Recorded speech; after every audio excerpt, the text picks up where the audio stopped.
এই আশরাফুল মাখলুকাতকে হেদায়েতের বাণী শোনানোর জন্যে আল্লাহ তাআলা কোরআন সহকারে 104খানা আসমানি কিতাব নাজিল করেছেন। কয়খানা? 104খানা আসমানি কিতাব নাজিল করেছেন। এবং এই 104খানা কিতাব যারা অনুসরণ করে মানুষের হেদায়েতের পথ দেখিয়েছেন, তাদের সংখ্যা হলো 1,24,000। সংখ্যা কত? 1,24,000 পয়গম্বরের লিডার নেতা হলেন সাইয়্যিদুল মুরসালিন, খাতামুন নবীন, আশরাফুল আম্বিয়া, জনাবে মুহাম্মাদুর রাসূলুল্লাহ। জোরে বলেন সাল্লাল্লাহু আলাইহি ওয়াসাল্লাম। তিনি হন সব নবীদের সেরা নবী, সব নবীদের যিনি উস্তাদ, সব নবীদের যিনি সরদার। তার উপরে আল্লাহ কোরআন নাজিল করলেন। এই কোরআন শরীফ সম্পর্কে আল্লাহ তাআলা বলে দিলেন, জালিকাল কিতাবু লা রাইবা ফীহি।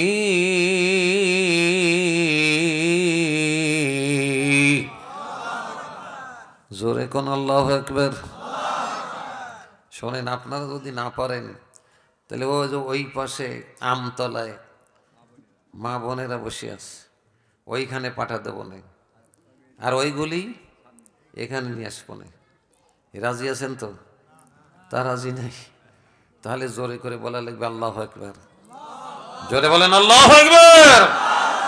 মাশাআল্লাহ, চালাকও আছে আমার ভাইয়েরা, মায়েরা, বোনেরা। আল্লাহ সুবহানাহু ওয়া তাআলা এ কোরআন বিশ্ব নবীর উপর নাজিল করেছেন। ওই নবীকে আল্লাহ ডাক দিলেন, কুল ইন কুনতুম তুহিব্বুনাল্লাহা ফাত্তাবিউনি ইউহিব্বুকুমুল্লাহ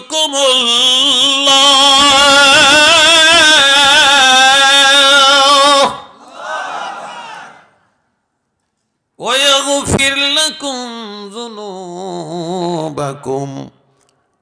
ওয়াল্লাহু গফুরুর রহিম। আল্লাহ কয়, ও নবী, স্বর্গবিন্দ পরবাসিক বলে দাও, দোলার মুসলমানদেরকে বলে দাও, ইন কুনতুম তুহিব্বুনাল্লাহ, যদি তোমরা আল্লাহকে ভালোবাসো, যদি তোমরা আল্লাহকে ভালোবাসো তাহলে আমাকে অনুসরণ করো। এ কথা বলে দাও। আল্লাহর হাবিব আমাদেরকে ডাক দিয়ে বললেন, আইয়ুহান নাস কুলু লা ইলাহা ইল্লাল্লাহু তুফলিহুন।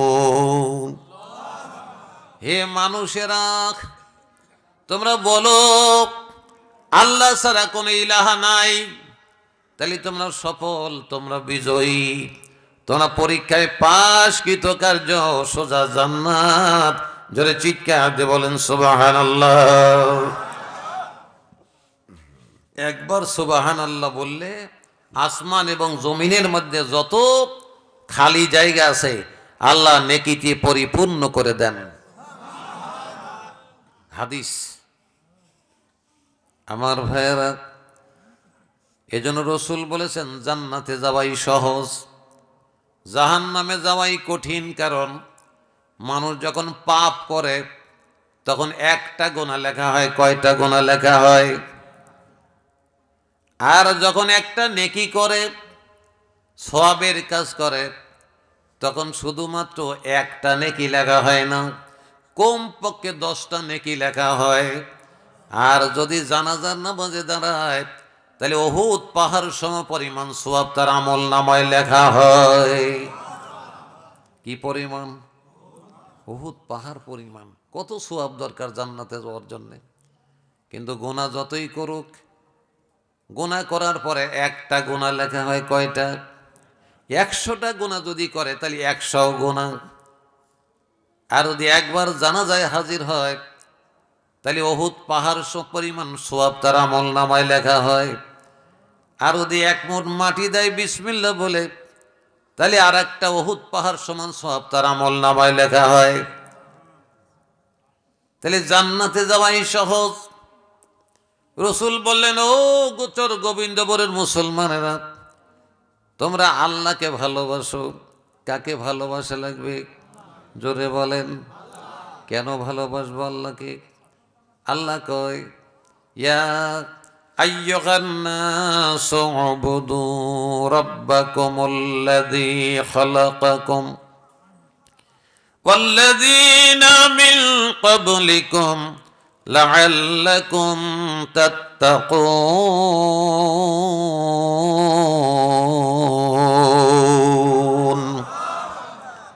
আল্লাহ কয়, ও মানুষেরা, ও স্বর্গবিন্দুপুরের মানুষেরা, তোমরা তোমাদের রবের গোলাম হয়ে যাও। রব কাকে বলে?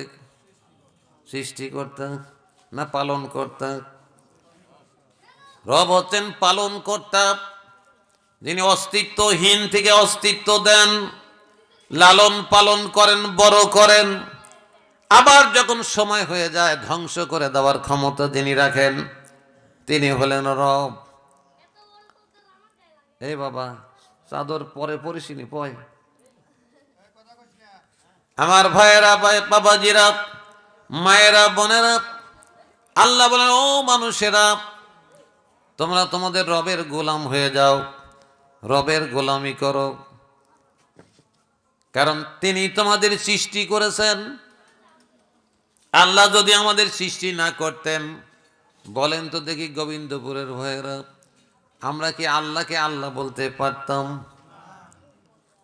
আল্লাহ সৃষ্টি করার কারণে কোরআনকে কোরআন বলি, মুহাম্মাদুর রসুলকে রসুল সাল্লাল্লাহু আলাইহি ওয়াসাল্লাম বলি। আমার মায়ের চাঁদ মুখ দেখি শিখে না বলেন, আমার বাবার চাঁদ মুখটা দেখি, প্রিয়তমা স্ত্রীর মুখটা দেখি, সন্তান সন্ততির মুখ দেখি, নাতিপুতির মুখ দেখি, সব দেখার সুযোগ যিনি দিয়েছেন তিনি হলেন আমার আল্লাহ।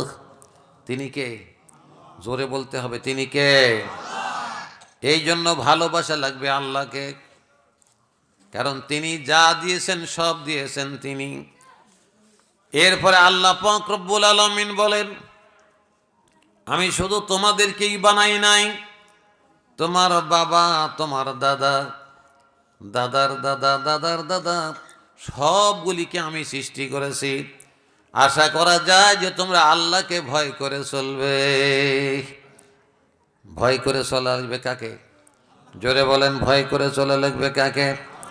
আল্লাহ রব্বুল আলামিন সূরা আনফালের মধ্যে বলেন, ৩ নম্বর আয়াত, ইন্নামাল মুমিনুনাল্লাযীনা ইযা যুকিরাল্লাহু ওয়াজিলাত কুলুবুহুম ওয়া ইযা তুলিয়াত আলাইহিম আয়াতুহু যাদাতুহুম ঈমানাও ওয়া আলা রাব্বিহিম ইয়াতাওয়াক্কালুন।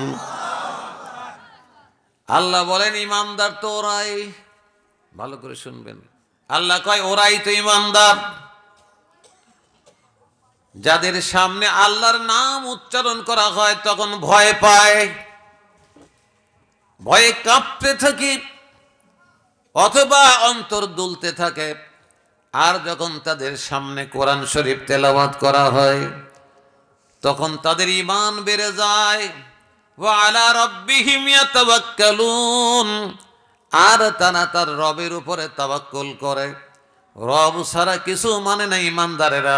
জোরে চিৎকার দিয়ে বলেন সুবহানাল্লাহ।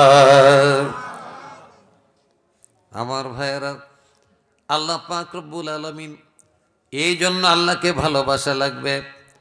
আল্লাহ পাক রব্বুল আলামিন আমাকে 3টে মূল্যবান সম্পদ দান করেছেন, যেটা গরুকে দেয় নাই, যেটা আল্লাহ জিন জাতিকে দেয় নাই, যেটা অন্য করকে ছাগল বকরিকে দেয় নাই। তার একটা হলো জ্ঞান, আর একটা বিবেক, আর একটা বুদ্ধি। এটা আমার আল্লাহ দিয়েছেন, এই জন্য আল্লাহকে ভালোবাসবো। তিন নম্বর, পৃথিবীতে যত ভালো খাবার সব কিছু আল্লাহ তাআলা আমাকে খাবার দিয়েছেন, গরুকে দেয় নাই, ঠিক কিনা বলেন? যত যত ভালো খাবার গোবিন্দপুরের বাজারে, দুলাই বাজারের সবগুলি মানুষ খায়, একটাও গরু খায় না।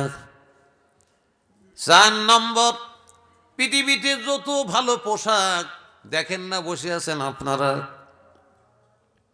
আমিও তো বসে আছি, কত সুন্দর গায়ে দিছি, ঠিক কিনা বলেন? দামি দামি জিনিস গায়ে দিছি, বাজারের সবচাইতে ভালো জিনিস। আবার যখন ঘুমাতে যাব, সবচাইতে ভালো জায়গায় ঘুমাবো। শুধু ঘুমাবই না, গায়ের ওপর আবার লেপ নাই, কম্বল, মাথাটা সুন্দর করে বেঁধে বেঁধে রাতের বেলায় ঘুমাই, আল্লাহর শুকরিয়া আদায় করি। এইটা যিনি আমাদেরকে দান করেছেন তিনি কে? আমার ভাইয়েরা, আল্লাহ পাক রব্বুল আলামিন ভালো ভালো যানবাহন যেগুলি চড়ার সুযোগ দিয়েছেন। আজও দেখলাম ডক্টর মৌলানা মিজানুর রহমান আজহারি, তিনি কক্সেস বাজারের পেকুয়ায় গেলেন হেলিকপ্টারে চড়ে, যতক্ষণ সুবহানাল্লাহ। কত সাহেব সুবা আছে, ওরা উঠতে পারে নাই, হুজুররা হেলিকপ্টারে উঠতেছে, সুবহানাল্লাহ কখন না? আল্লাহু আকবার। আমার ভাইয়েরা, যিনি ওঠার সুযোগ দিলেন তিনি কে? এই জন্য ভালোবাসা লাগবে কাকে? জোরে বলেন, ভালোবাসা লাগবে কাকে? আল্লাহকে ভালোবাসা লাগবে, আর অনুসরণ করা লাগবে মুহাম্মাদুর রাসূলুল্লাহ। জোরে বলেন সাল্লাল্লাহু আলাইহি ওয়াসাল্লাম। কি তে রসুলকে ভালোবাসবো না? অবশ্যই ভালোবাসবো, তবে ভালোবাসা একটা কাম, ভালোবাসা হলো একটা কাম, কিন্তু আল্লাহ যেটা বললেন এটা একটা কাম নয়, অনেক কাম। আমি বললে বুঝতে পারবেন কোরআনের তাফসীর কাকে বলে, কেন কোরআন শরীফের তাফসীর পড়া দরকার, এটা আপনি বুঝতে পারবেন। আমি আপনাদের জানার জন্যই তো এখানে এসেছি, কষ্ট করে স্বীকার করে। আপনারাও দাওয়াত দিয়েছেন, এবার দিয়ে মনে হয় 4 বার আসা হইল না? কয়বার? 6 বার আসা হলো, সুবহানাল্লাহ। একবারে কি কয় ছক্কা নাকি, ছক্কা মারি দিছি। মাঝে কয় বছর আসা হয়নি, 10-12 বছর। এরপরে এর আগে কিন্তু আমি অনেকবার আপনাদের কাছে আসছি, মনে আছে না? মনে নাই? হ্যাঁ, অনেকেরই মনে আছে, অনেকের মনে নাই। আমার ভাইয়েরা, রাষ্ট্রীয় কারণে কোনো কোনো জায়গায় আসা হয় নাই, কোনো জায়গায় যাওয়া অতিরিক্ত হয়েছে। জেলখানায় গেছি 3 বার, তাহলে অতিরিক্ত হয় নাই? ওই মহিলা যদি থাকতে কয়দিন, তাহলে আরও 2 বার যাওয়া হয়ে যেত, ঠিক কিনা বলেন? আরও 2 বার যাওয়া হয়ে যেত। হুজুরা জেল খাটলো কত, তাই না? আল্লাহ একবার ফাঁসিতেও ঝুললো, আবার বিষ খাওয়ায়ও মারলো, ঠিক কিনা বলেন? হাই রে খোদা রে। আমার ভাইয়েরা, সব কথা বলার সুযোগ নাই, কিছু কিছু বলি শুনুন। আল্লাহ পাক রব্বুল আলামিন বিশ্ব নবীকে কেন অনুসরণ করতে বললেন? কারণ বিশ্ব নবীকে অনুসরণ যদি আমরা না করতাম, কোরআন যে আল্লাহর কালাম তা বুঝতাম কেমনে? ওই যে ওই ভাই বললেন কোরআন বলে দিয়েছেন, কোরআন বলে দিয়েছেন তখন বিশ্বাস করেছি, যখন আমার নবী বলেছেন এটা আল্লাহর কালাম। জোরে বলেন ঠিক কিনা?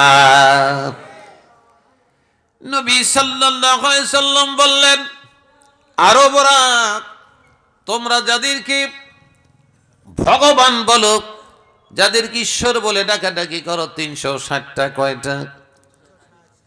এরা আসলে তোমাদের খোদা নয়। তাহলে আমাদের খোদা কে? তাহলে তোমাদের খোদা হচ্ছে আসমান এবং জমিন যিনি পয়দা করেছেন, এই সূর্য যিনি পয়দা করেছেন, আমাদেরকে যিনি পয়দা করেছেন তিনি হলেন আল্লাহ। জোরে চিৎকার দিয়ে বলেন সুবহানাল্লাহ। আমার ভাইয়েরা, তাহলে বিশ্ব নবীর কাম কি? কেন তিনি নবী হয়ে আসলেন? মিলাদ পড়ানোর জন্য নাকি? তাহলে কাজটা কি নবীর? নবী রসুলদের কাজ, 1 নম্বর কাজ হচ্ছে, ওই যে আরবরা ভুলে গেল আল্লাহ নাই, আল্লাহকে ভুলে গিয়ে পাথরের মূর্তি বানালো শেখ হাসিনার মতো, ঠিক কিনা বলেন? হাসিনা কয়টা বানাইছে? 10,000। কয়টা? জোরে বলেন কয়টা? টাকা খরচ করেছে কয়টা? 6,000 কোটি টাকা। 6,000 কোটি টাকা খরচ করেছে, 10,000 মূর্তি বানাইছে। আবু জেহেলরাও এই কাম করেছিল মক্কা ঘরের মধ্যে 360টা। জোরে বলেন ঠিক কিনা? আমার ভাইয়েরা, মায়েরা, বোনেরা, আবু জেহেল বাপের ছবি বানালো, দাদার ছবি বানালো, দাদার বাবার ছবি বানালো। আবু লাহাব কয় আমার নানারটা বাদ যাবি কেন? উতবা কয় আমার খালুরটা বাদ যাবি কেন? সাইবা কয় আমার ফুফেরটা বাদ যাবি কেন? মুগিরা কয় আমার নানার বাপেরটা বাদ যাবি কেন রে? বানা, জন্মের বানানো বানানো 360টা হয়ে গেল। হাসিনা কয় আমার বাপেরটা বাদ যাবি কে রে? বানা বানা বানা। ঠিক কিনা বলে? আমার ভাইয়েরা, মায়েরা, বোনেরা, এমনি তো গজব পড়ে নাই, গজব পড়ার কোনো না কোনো কারণ আছে। জোরে বলেন ঠিক কিনা? কোনো না কোনো কারণ তো আছেই। আল্লাহর বিরুদ্ধে কথা বললে পানিশমেন্ট নাই, রসুলের বিরুদ্ধে বললে কোনো আপনার শাস্তি নাই, কোরআনের বিরুদ্ধে বলে কোনো শাস্তি নাই। তার বাপের বিরুদ্ধে কথা বলে 14 বছরের জেল। ঠিক কিনা বলেন? আল্লাহর চাইতে ওর বাপের দাম বেশি নাকি কোন? রসুলের চাইতে ওর দামের বেশি? আমার আল্লাহর কথা তো অনেক দূরে। আমার নবীকে আল্লাহ যেই সম্মান দান করেছিলেন, যারা সম্মান দেয় নাই, শেখ হাসিনা সহ তার দলের লোকেরা যারা বিশ্ব নবীকে সম্মান দেয় নাই, আমার বিশ্ব নবী যেই পথে হেঁটে যায়, সেই পথের পায়ে গোটায় যে ধুলা উড়ে যায়, সেই ধুলার মর্যাদা কি তাদের আছে? জোরে বলেন ঠিক কিনা? আমার নবীর পায়ে লেগে যে ধুলা উড়ে যায়, এই ধুলার যোগ্যতাও কি ওদের আছে? আমার ভাইয়েরা, সেই যোগ্যতা ওদের নাই। এই জন্য আল্লাহ তাআলার গজব পড়ল মাথার উপরে। ঠিক কিনা বলেন? যেমন নমরুদকে আল্লাহ কয় ঠ্যাং ভাঙা মশা কোনডারে? কয় আমি। কয় আমি আল্লাহ, আমার ঠ্যাং নাই। কয় তুই কিন্তু আজকে বড় একটা কাম করে দিবি। বলে কি কাম করে দেব? কয় নমরুদের নাকের মধ্যে দিয়ে ঢুকবি, মাথার মধ্যে যাবি আর শুধু কামড়াবি। কি ভালোটা দিয়ে মারল না? আল্লাহ কয় ভালোটা দিয়ে মারবো না, তোকে ঠ্যাং ভাঙা মশা দিয়ে মারব। ফেরাউনকে কয় রে নীল নদের পানি, আজকে কিন্তু সুবান লাগবে একজনে। কয় আল্লাহ কাকে সুবাবো? কয় ফেরাউনিক সুবান লাগবে। কয় আল্লাহ তো আসে নাই, আসবে কিছুক্ষণ পরে। আমরা রেডি আছি, আল্লাহ পাঠাও। জন্মের সুবান সুবাবো নাকি? জন্মের সুবান সুবাবো আল্লাহ। আল্লাহ তাআলা পাঠায় দিলেন, মাঝখানে গেল। আল্লাহ কয় আগারাক না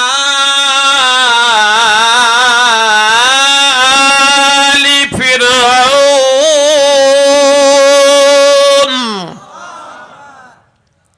আল্লাহ কয় ফেরাউন এবং তার সাথী সঙ্গীদের সব ডুবাইলাম, জম্মের ডুবালাম।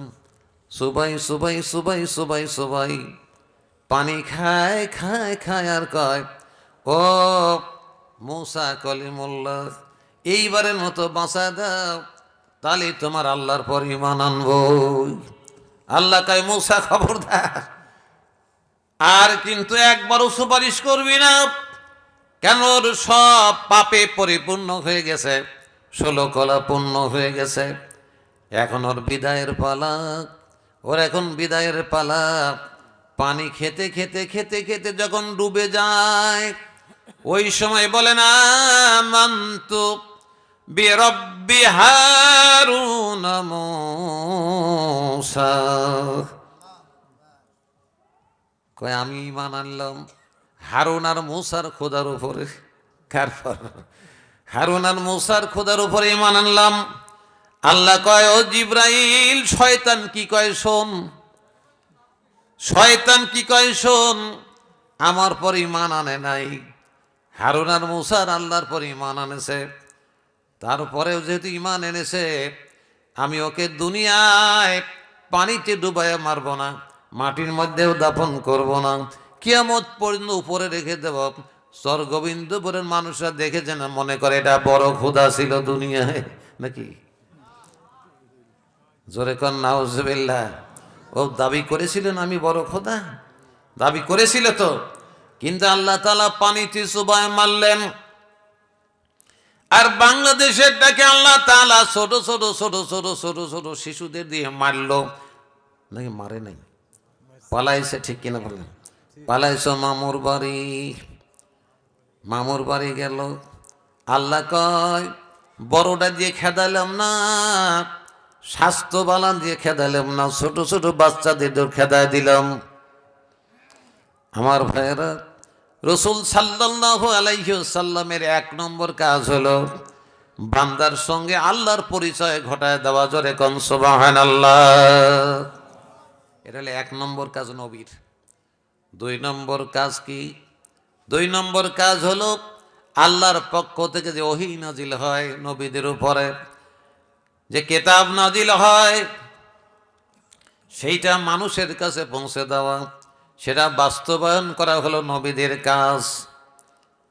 আমার হাতে যে কিতাব আছে, এই কিতাব কার কালাম? নাজিল করেছেন কার উপরে? আল্লাহ রসুলের উপরে। দলিল কি? কোরআন দিয়েই দলিল দেওয়া লাগবে, ঠিক কিনা বলেন?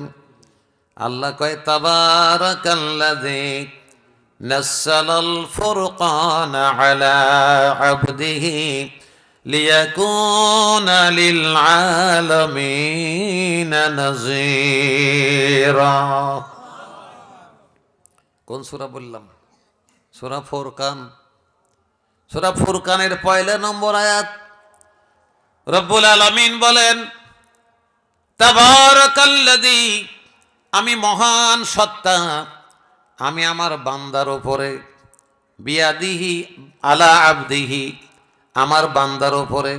এখানে বান্দা মিন হচ্ছে বিশ্বনবী, আবদিহি তার বান্দা, আল্লাহর বান্দা, আল্লাহর গোলাম। মুফাসসিরিনগণ আবদুন শব্দের অর্থ করেছেন মুহাম্মাদুর রাসূলুল্লাহ সাল্লাল্লাহু আলাইহি ওয়াসাল্লাম। নাযালাল ফুরকানা, ফুরকান নাজিল করেছি। কি নাজিল করেছি? ফুরকান। বলবেন হুজুর, কই কোরআনের কথা তো বললো না, ফুরকানের কথা বললো। কোরআনের কয়টা নাম? কয়টা? আরো বেশি আছে। কোরআনের অনেক নাম। আল কোরআন, আল ফুরকান, আল হুদা, আল কিতাব, আল কানজ, আল ফুরকান, অনেক নাম আল্লাহ তাআলা কোরআন শরীফের দিয়েছেন। আল্লাহ পাক রব্বুল আলামিন এইখানে ফুরকান বললেন। ফুরকান শব্দের অর্থ কি বলেন তো? পার্থক্যকারী। এই তো, হ্যাঁ, আলেম হলে তাড়াতাড়ি বোঝে। ফুরকান মানে পার্থক্য।